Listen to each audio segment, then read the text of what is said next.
Halo semua, welcome to my channel Sobat Mama Masak. Kali ini aku akan berbagi resep masakan, yakni molen kriuk 12 jam, no telur, no mixer, no mesin.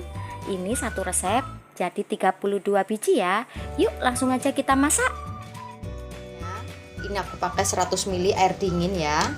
Kemudian 250 gram tepung terigu protein sedang, 3 sendok makan gula pasir, garam dan vanili bubuk. Ini aku pakai 3 sendok makan mentega yang rasanya asin. Kemudian yang terakhir 1 sendok makan tepung maizena mujung. 250 gram tepung terigu protein sedang setara 25 sendok makan. Masukkan semua. Ini 1 sendok makan tepung maizena mujung aku masukkan juga. Ini aku pakai gula pasir ya. Ini aku blender 3 sendok makan. Kalau nggak di blender juga nggak apa-apa kan. Kemudian aku pakai garam, sejumput garam, vanili bubuk. Ini aku pakai air dingin ya 100 ml. Ini fungsinya hanya untuk merenyahkan ya. Kemudian aku aduk. Kalau memang di rumah tidak ada blender, pakai gula pasir tanpa dihaluskan juga enggak apa-apa. Nanti pasti akan kalis juga, sebab ini aku akan diamkan selama 30 menit sampai 60 menit. Ini tanganku sudah aku cuci bersih ya. Kemudian aku uleni. Ini aku masukkan 3 sendok makan mentega. Ini aku uleni sampai rata ya, sampai tercampur semua.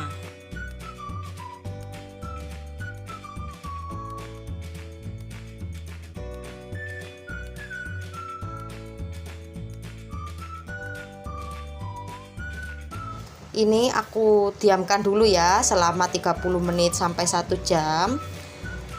Supaya apa? Supaya semakin kalis, elastis. Kalau didiamkan glutennya akan bercampur. Ini kemudian aku tutup dulu seperti ini. Tunggu aja. Setelah 30 menit ya, hasilnya seperti ini. Untuk isiannya aku menggunakan pisang ulin. Aku potong-potong menjadi 10 bagian terlebih dahulu.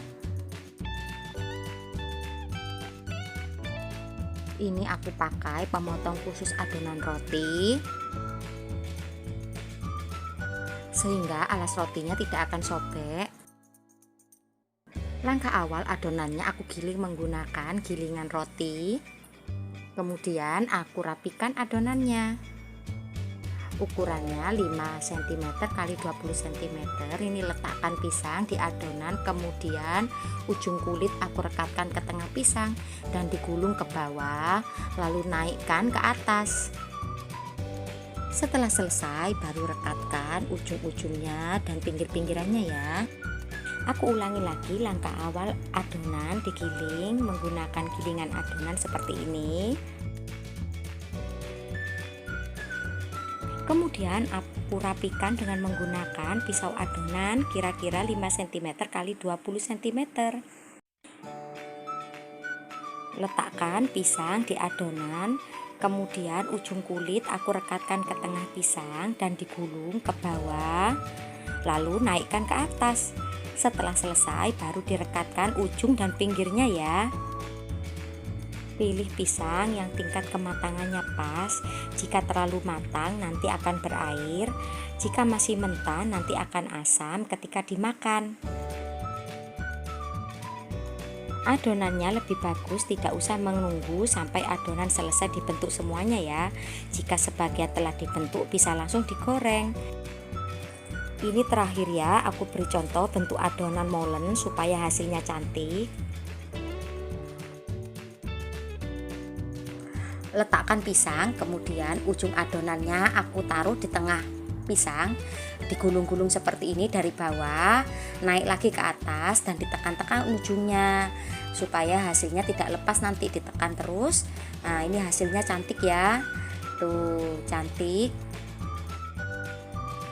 Masukkan minyak goreng, tunggu sampai panas baru aku masukkan adonannya ya. Yang paling penting saat menggoreng yakni ujung-ujung dan pinggiran adonan ditekan-tekan ya, supaya hasilnya cantik, tidak lepas atau pecah. Aku sudah berkali-kali memakai gula halus ketika memasak molen, memang hasilnya tidak lengket dan bagus. Berbeda lagi jika menggunakan gula pasir, pasti hasil kulitnya berair dan lengket. Jika di rumah ada blender atau gula halus, lebih bagus dipakai itu ya daripada memakai gula pasir.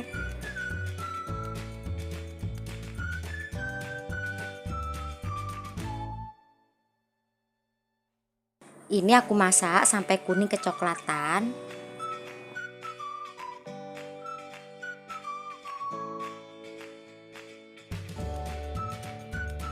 Sesudah matang, ini aku tiriskan satu persatu ya.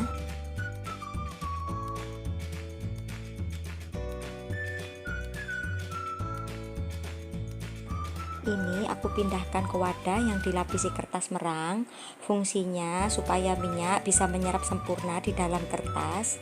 Nih, renyah banget tuh. Nih aku coba ya.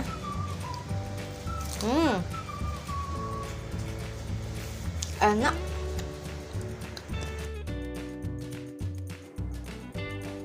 Rasanya enak banget, recommended deh pokoknya. Ini rasanya renyah di luar, empuk di dalam. Dijamin pasti berhasil bikinnya. Satu resep ini jadi 32 biji ya. Sekian dulu videoku kali ini. Terima kasih sudah menonton. Happy cooking. Wassalamualaikum warahmatullahi wabarakatuh.